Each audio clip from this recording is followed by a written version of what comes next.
Um, we're going to do something today that I haven't done all year long. So far, all of our read aloud books have been books that I have read aloud before, most of them for years and years. This is a book I have never read aloud before, so I'm anxious to see what you think about it. I read the book myself at the end of last year, maybe this summer. I actually read a whole bunch of Gordon Corman's books and really, really enjoyed them. And this one, especially, I thought might be interesting for us to read. So I can't wait to read this aloud and to see what it's like as a read aloud book. And mostly, I can't wait to hear what you think about this book. So this is a book by Gordon Corman called Restart, and the little tag here is lose your memory, find your life.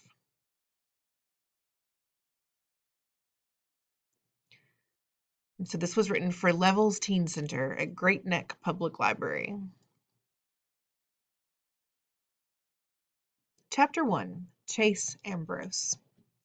I remember falling. At least I think I do. Or maybe that's just because I know I fell. The grass is far away until it isn't anymore. Somebody screams. Wait, it's me.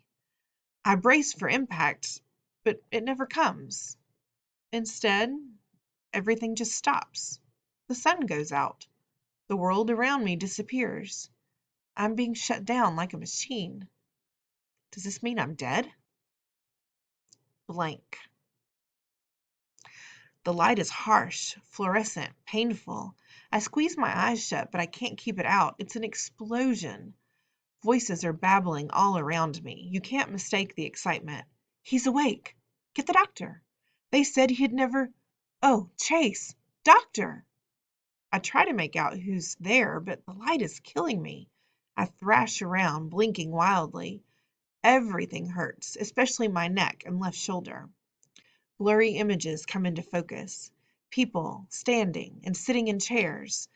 I'm lying down, a sheet over me, white, which makes the brightness even worse. I raise my hands to cover my face, and suddenly I'm tangled in wires and tubing. A clip on my finger is tethered to a beeping machine next to my bed. An IV bag hangs from a pole above it. Oh, thank God. The lady beside me is choked with emotion. I can see her better now. Long, brown hair, dark-rimmed glasses. When we found you, lying there, that's all she can manage before she breaks down crying. A much younger guy puts an arm around her. A white coat doctor bursts into the room. Welcome back, Chase, he exclaims, picking up a chart on a clipboard at the foot of my bed. How do you feel? How do I feel? Well, like I've been punched and kicked over every inch of my body. But that's not the worst part. How am I supposed to feel when nothing makes sense? Where am I? I demand. Why am I in a hospital? And who are all these people? The lady with the glasses gasps. Chase, honey, she says in a nervous voice. It's me. Mom. Mom? Doesn't she think I know my own mother?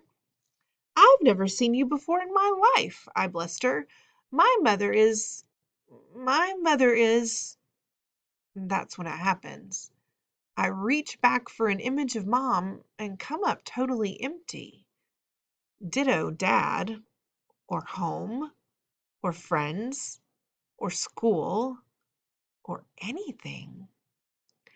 It's the craziest feeling. I remember how to remember, but when I actually try to do it, I'm a blank. I'm like a computer with its hard drive wiped clean. You can reboot it and the operating system works fine. But when you look for a document or file to open, nothing's there. Not even my own name.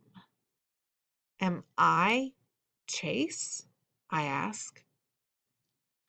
While my other questions sent murmurs of shock around my hospital bed, this one is greeted with silent resignation. My eyes fall on the chart in the doctor's hands. On the back of the clipboard is written, Ambrose, Chase. Who am I? A mirror, I exclaim. Somebody give me a mirror. Perhaps you're not ready for that, the doctor says in a soothing tone. The last thing I'm in the mood for is to be soothed. A mirror, I snap. The lady who calls herself Mom fumbles inside her pocketbook and hands me a makeup compact. I open it, blow away the loose powder, and stare at my reflection. A stranger stares back at me. Amnesia. That's what Dr. Cooperman says I have. Acute retrograde amnesia, the loss of all memory prior to a certain event. In this case, me taking a swan dive off the roof of our house. I know what amnesia is, I tell him, so how come I remember a random word like that, but I can't remember my own name, or my own family, or why I was climbing on the roof? That I can answer, supplies the younger guy, who turns out to be my older brother, Johnny, a college student home for the summer. Your room has that dormer window. You just open it up and crawl out onto the eaves. You've been doing it as long as I can remember. And did anybody warn me I might break my neck? Only since you were 6, my mother puts in. I figured if you survived this long, it was time to stop worrying. You were such an athlete. Her voice trails off. Amnesia can be an unpredictable thing, the doctor informs us, especially with a traumatic injury like this one. We're just starting to understand which parts of the brain control which life functions, but for all we know, it has nothing to do with geography. Some patients lose long-term memory, some lose short-term memory, others lose the ability to transfer from short to long-term. In your case, the damage seems totally confined to your sense of who you are and what's happened in your life up until this point. Lucky me, I say bitterly. Cooperman raises an eyebrow.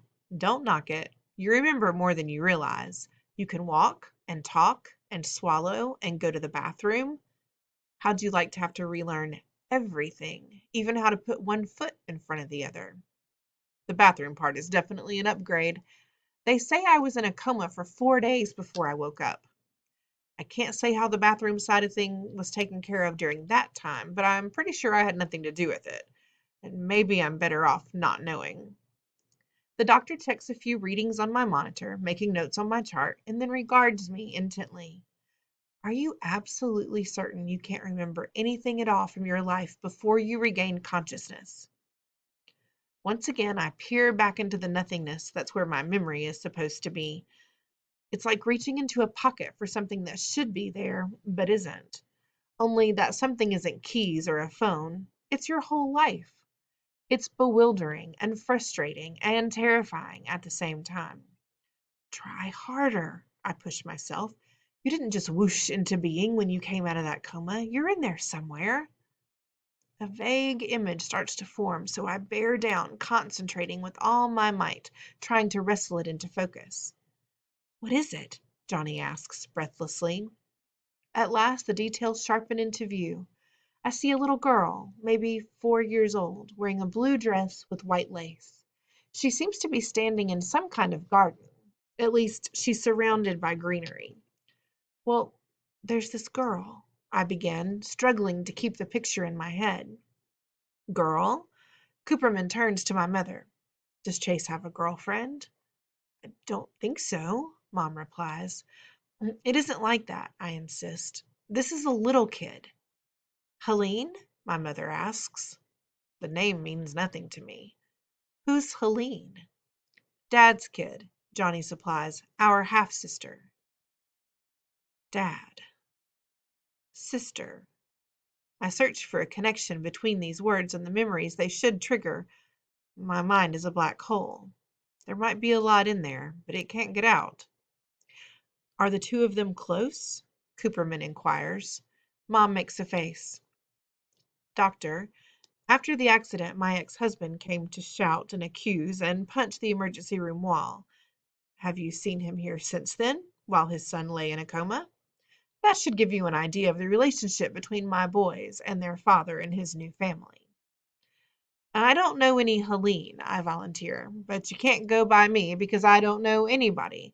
This is just a little blonde girl in a blue dress with white lace, kind of dressed up, like maybe she's going to church or something. But why I remember her and nothing else, I can't tell you. Definitely not Helene, Mom concludes. She has dark hair, like her mother. I turn to the doctor. Am I just crazy?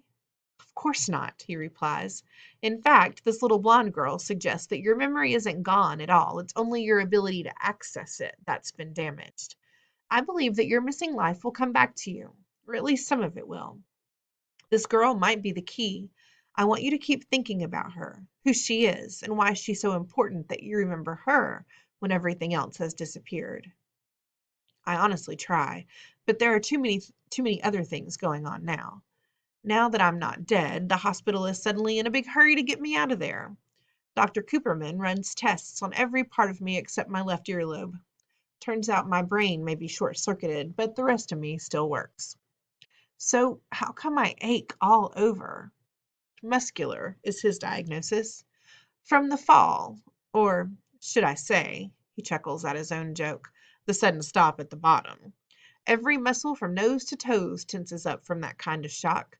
Tack on 96 hours of complete inactivity and you stiffen all over. It's normal. It'll pass. My only real injuries are a concussion and a separated left shoulder. Turns out my bad diving form saved my life. My shoulder hit the ground a split second before my head, absorbing just enough of my hard landing to keep the impact from killing me. Mom brings clothes for me to change into. I suppose I shouldn't be so blown away that they fit. They're my clothes, after all.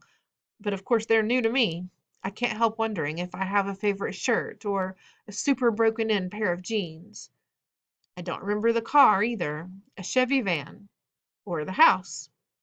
I take the opportunity to fill in a few blanks about myself. I am not the child of millionaires. I have no great love of cutting the grass. Or maybe that one's on Johnny. I've got an excuse. I've been in a coma. I note the window I must have climbed out of, since it's the only one with roof access. For some reason, I expected it to be higher, and I'm embarrassed. Like it's an insult to my manliness that such a puny fall scrambled my brains. When Mom opens the door, a chorus of voices cry out, "Surprise!" A makeshift banner hangs across the living room. "Welcome home, champ."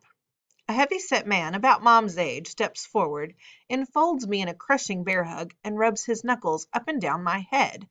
"Good to have you back, son." Mom is horrified. "Stop it, Frank. He has a concussion." The man, my father, let me go, but he's defiant. "Ambrose men can take a few licks, Tina. You're talking about an all-county running back." "Ex-all-county running back, Dad," Johnny amends. "You heard the doctor. Chase can't play football this season."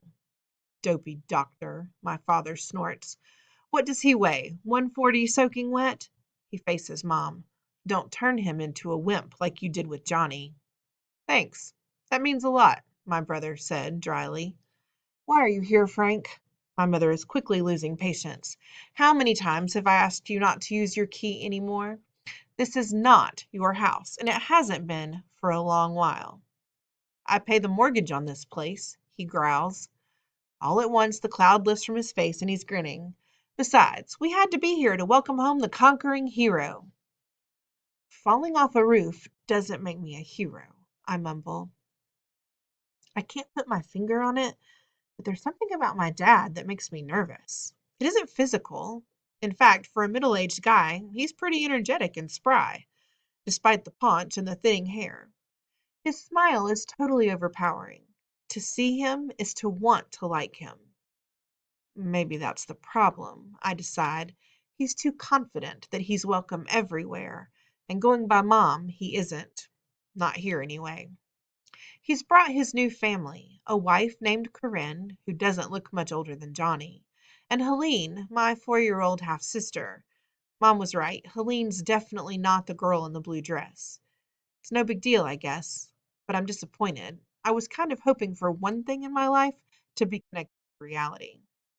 Although I'm meeting them for the first time, I have to remind myself they already know me. For some reason, they don't seem to like me very much.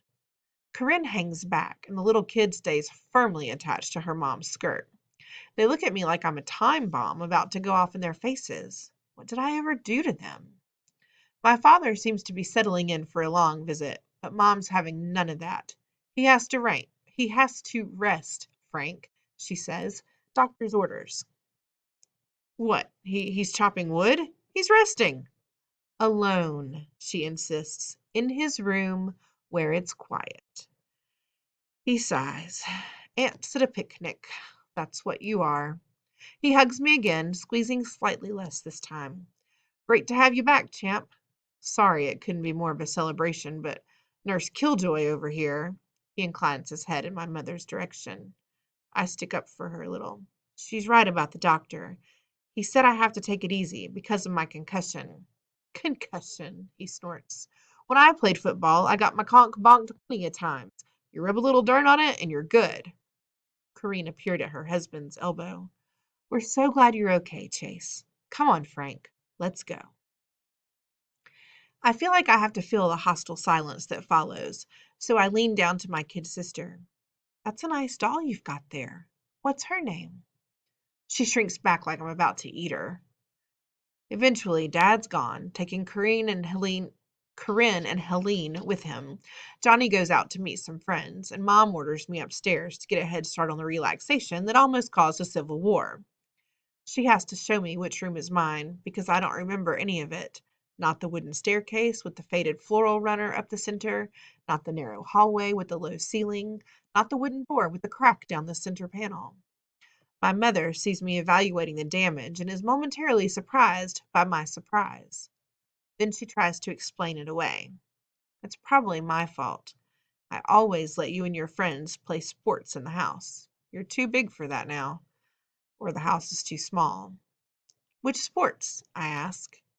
Tears are coming to her eyes. This is hard for her. Football, soccer, badminton, you name it. Being in my room is the weirdest experience of all. It's my room, there's no question about that. The walls are covered with newspaper clippings about football teams I starred on and lacrosse games I won. That's me in the pictures, diving into end zones and being mobbed by ecstatic teammates. More unfamiliar faces. There are trophies too, shelves of them. Chase Ambrose, top scorer. Chase Ambrose, MVP. Most yards from scrimmage. Team captain. State champions. I'm really somebody. I only wish I knew who. It takes some doing to build up my courage, but I eventually make it over to the window. I was wrong before. It's plenty high. I'm lucky to be alive. It's like I've been parachuted into the middle of someone else's life. Someone who looks exactly like me, yet isn't me. The doctor is right. I need to rest. I sit down on the edge of the bed. My bed. There's a phone on the nightstand. The screen cracked. I wonder if I had it with me when I fell. I press the home button. It's dead. There's a charging cable right beside it, and I plug it in. After a couple of minutes, the display lights up. And there I am again, with two other kids. Complete strangers, although you can tell from the pose that the three of us are close friends. It's a selfie, with the kid on my right as photographer. I'm in the middle, and the smallest of the three of us, which is surprising since I'm a pretty big guy. It must be Halloween, because there are little kids in costume in the background. I'm wielding a baseball bat, holding it high. Hanging off the tip of it is a mangled, ruined jack-o'-lantern. The screen goes dark. I press the button again. The image of the triumphant pumpkin bashers reappears. I can't take my eyes off of it. All three of us wear wild, gleeful, unholy cake-eating grins. What kind of person am I?